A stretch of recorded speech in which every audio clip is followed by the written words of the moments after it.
Assalamualaikum warahmatullahi wabarakatuh. Saudaraku, Bapak Ibu guruku yang saya hormati, rekan-rekan guru yang berbahagia dan anak-anak sekalian yang saya banggakan. Jumpa lagi dengan Gus Luken Sunarto yang pada kesempatan ini akan menyampaikan pemakaian atau penggunaan kata keterangan atau adverbia. Oke, mengapa ini perlu saya sampaikan? Karena di dalam kalimat kata keterangan ini sangat berfungsi memberikan keterangan kalimat secara keseluruhan ataupun bagian-bagian kalimat tertentu.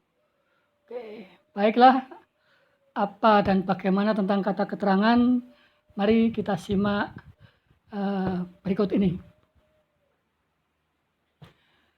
Kata keterangan adalah merupakan kata yang memberi keterangan pada verba atau kata kerja, adjektiva atau kata sifat, nomina predikatif atau kata benda yang sudah menghadirkan predikat atau bagian kalimat, kemudian menerangkan juga kalimat berkata bilangan atau seluruh kalimat.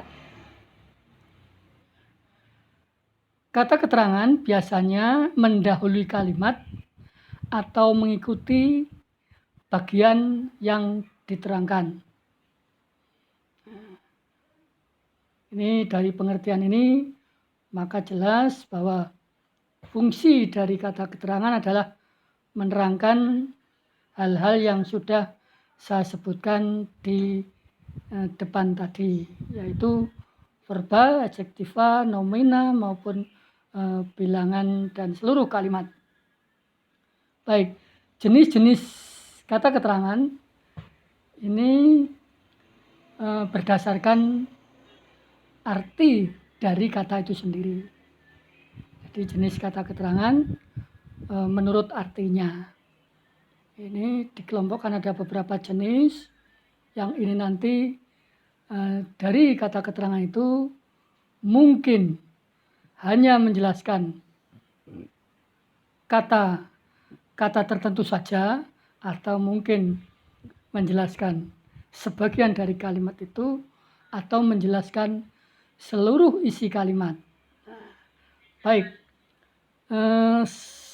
saya mulai dari jenis kata keterangan waktu.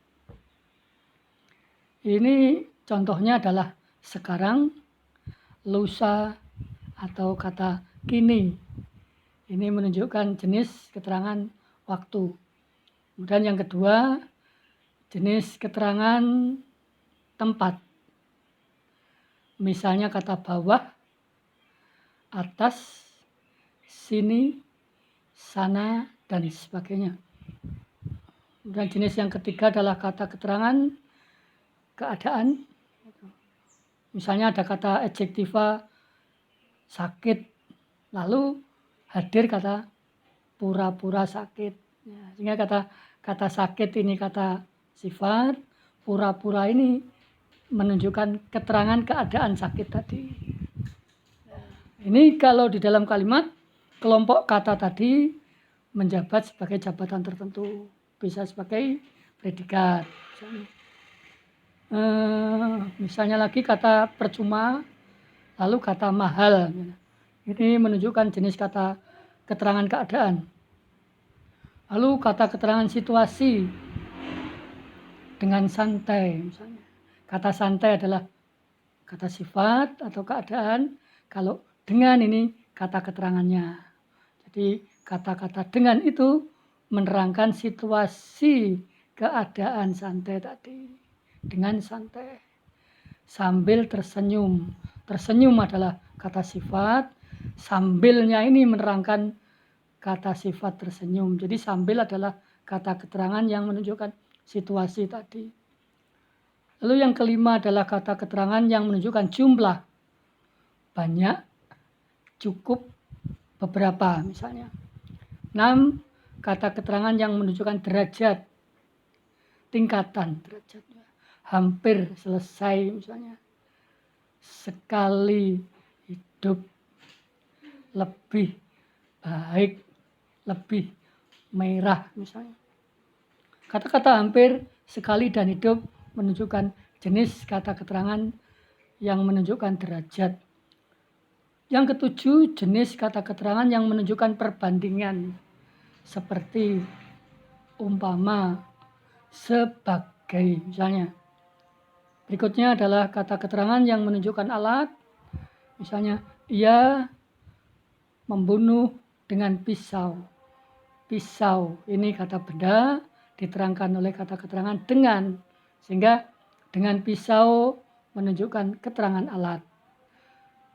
Nih, misalnya berkat, ini juga keterangan alat. Berkat bantuannya dia menghilang. Nah, berkat ini. Kemudian keterangan syarat. Contohnya kata jika, asal, kalau, andaikan.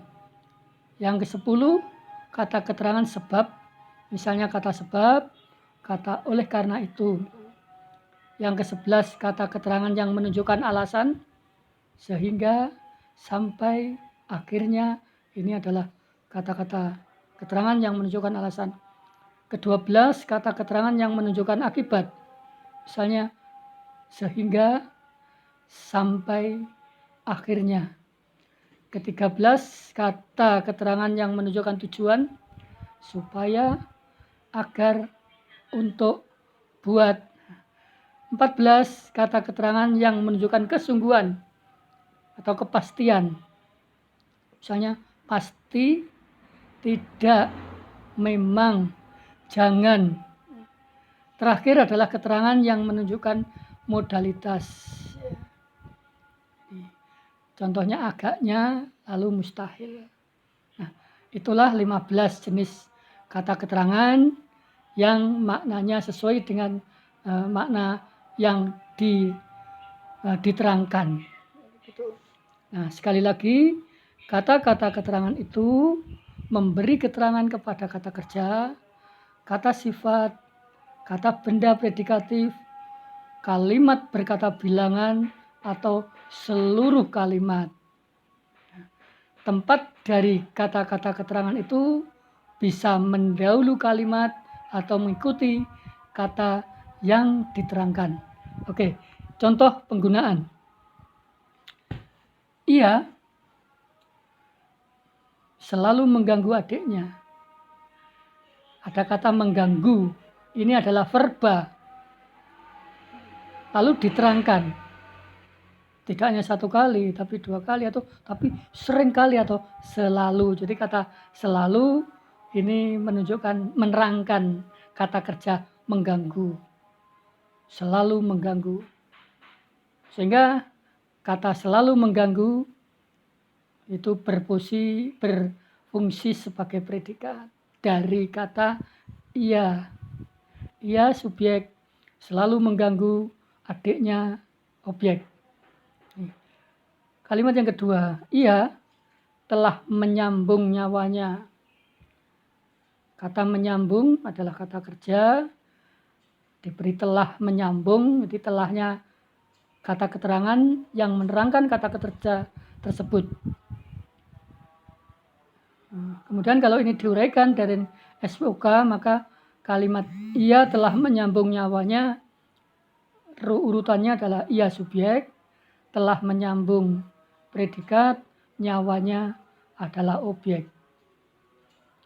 Kalimat ketiga, bahasa buku ini kurang baik. Kata baik merupakan kata adjektiva atau keadaan atau sifat. Lalu dikuatkan dengan kata kurang, dilemahkan dengan kata kurang.